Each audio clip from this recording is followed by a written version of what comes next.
আমি মনে করি সবথেকে গুরুত্বপূর্ণ রাজনৈতিক প্রশ্ন যেটা নিয়ে আমরা আলোচনা শুরু করব, সেটা হচ্ছে এবারের বিধানসভা ভোটে পশ্চিমবঙ্গে মুসলিম ভোট কতটা নিশ্চিত তৃণমূলের জন্য।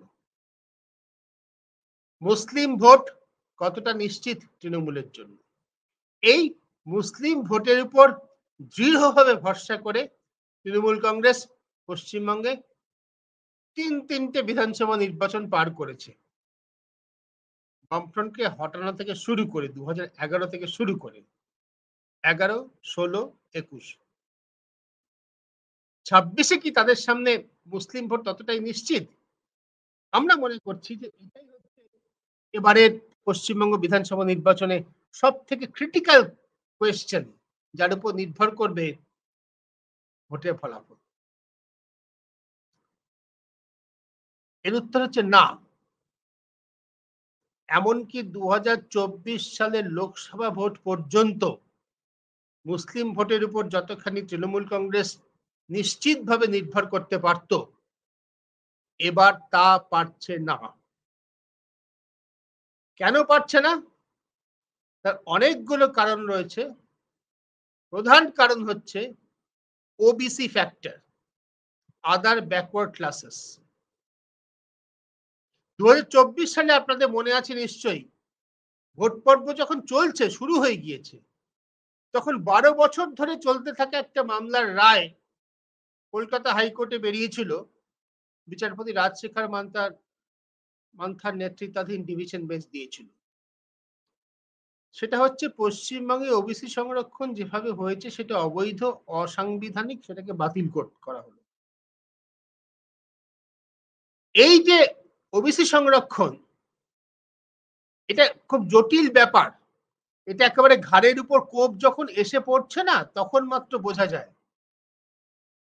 2024 সালের লোকসভা নির্বাচনের পর্বের মধ্যে যখন এই রায়টি এসেছিল, তো অভিঘাতটা কি হবে সকলে ঠিকভাবে তখনও বুঝতে পারেননি।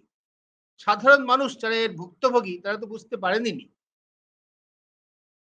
ব্যাপারটা একটু খোলসা করে বলা দরকার। সংক্ষেপে বলছি, আমরা অনেক আলোচনা করেছি, মূল পয়েন্টগুলো ধরে বলছি।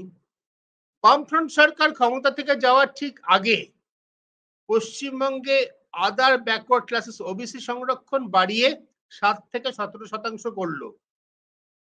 7% আগে থেকেই ছিল, বাকি যে 10% যোগ হলো সেটা প্রায় পুরোটাই মুসলিম বিভিন্ন অনগ্রসর সম্প্রদায়, এবং তার ফলে অনগ্রসর মুসলিমদের একটা বড় অংশ সংরক্ষণের সুবিধার মধ্যে চলে এলো।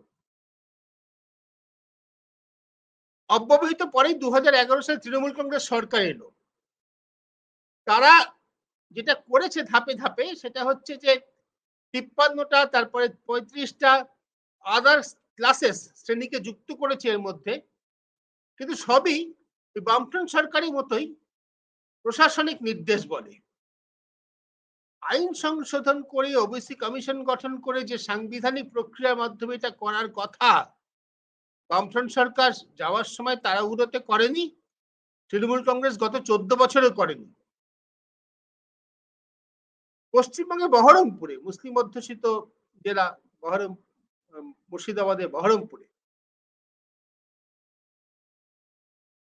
প্রগতিশীল মুসলিমদের একটি সংগঠন, তারা আলোচনা করে ঠিক করেছে অতি সম্প্রতি এই মামলায় তারা নিজেদের আইনজীবী দেবে। কেন? পশ্চিমবঙ্গ সরকার যেভাবে এই মুসলিমদের জন্য ওবিসি সংরক্ষণে মামলাটা লড়েছে, সেটাকে তারা মনে করছে, আমি মনে করি যথার্থভাবেই মনে করছে, অত্যন্ত ল্যাকাডেজিক্যাল। একেবারে করতেই হয় তাই করছে, কে উকিল যাচ্ছে, কে মনিটরিং করছে, কি নিষ্পত্তি হচ্ছে, কোনোভাবেই নজর রাখা হয়নি। পশ্চিমবঙ্গের মুখ্যমন্ত্রী মমতা ব্যানার্জি যতখানি মুখে মুসলিমদের জন্য নিবেদিত প্রাণ, গোড়ার দিকে মাথায় মুসলিম মহিলাদের মতো কাপড় জড়িয়ে প্রার্থনা করার ছবি প্রকাশিত হতো তার খবরের কাগজে, এখন আর হয় না। ততখানি আন্তরিকভাবে পশ্চিমবঙ্গ সরকার কিছু করেনি মুসলিমদের সংরক্ষণের জন্য।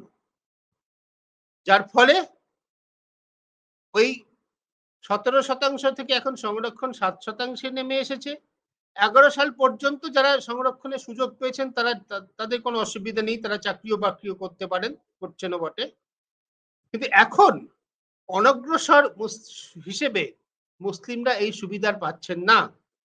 ক্যাটেগরি এ, ক্যাটেগরি বি ছিল। ক্যাটেগরি এ ছিল সবথেকে বেশি অনগ্রসর 10%।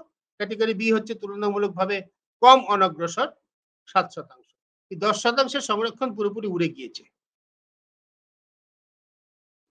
পশ্চিমবঙ্গের মুসলিম সমাজের কাছে এখন একটা বড় প্রশ্ন, সত্যি কি মমতা ব্যানার্জি, তৃণমূল কংগ্রেস সরকার তাদের স্বার্থ রক্ষায় আগ্রহী?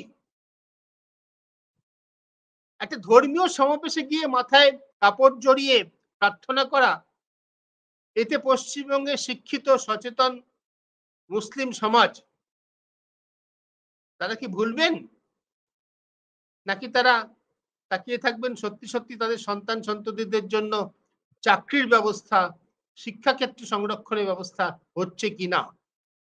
মনে রাখা দরকার, শিডিউলড কাস্ট, শিডিউলড ট্রাইব এবং ওবিসির মধ্যে যারা অমুসলিম তাদের জন্য কিন্তু সংরক্ষণের ব্যবস্থায় কোনো হাত পড়েনি। অর্থাৎ কিনা তারা আগের মতোই সংরক্ষণের সুযোগ পাচ্ছেন। তাহলে যে মুসলিম সম্প্রদায়ের ভোটের উপর ভরসা করে তৃণমূল কংগ্রেস নিশ্চিতভাবে 3টে বিধানসভা এবং 3টি লোকসভা আমি বলবো 14, 19, 24 পার করে এসেছে, সেই মুসলিম ভোট এবার কিন্তু তৃণমূল কংগ্রেসের জন্য অতখানি নিশ্চিত নয়। মুসলিম ভোট কতটা নিশ্চিত তৃণমূলের জন্য? আমাদের উত্তর একেবারেই নয়। নতুন করে অঙ্ক কষতে হবে।